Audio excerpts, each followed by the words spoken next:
अस्सलाम वालेकुम। कैसर मेरा नाम है जी।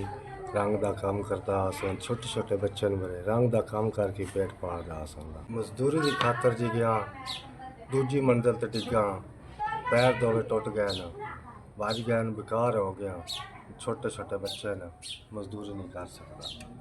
जख्म ते ठीक हो गया न, ते डॉक्टर ये गल दसी है वजन नहीं चुकना, वजन ना चुका तो मजदूरी नहीं हो सकती। खान पीन का आसरा कोई नहीं, बुढ़ा माँ प्यो ना, घर चाटा है ना, चीनी है ना, पत्ती है, बच्चों के जुत्ती कपड़ा भी जड़ा भी नहीं। दवाई ना खावा तो पैरों में भी दर्द आता है, बड़ा चौखा सारा तकलीफ है। दवाई जोगा भी पैसा मेरे को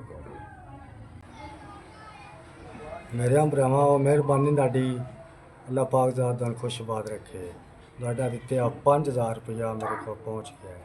ठीक है, पौड़ी तो डिग्गा, रंग का काम करता अस, पैर नहीं साथ देंदे, वजन नहीं चुक सकता, मुथाज हो गया।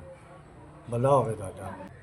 ये 5000 रुपये तुसा भेजा है, यदा राशन पावां, बच्चे खान दे, दवाई देन दे, मैं तो दवाई देवां दा।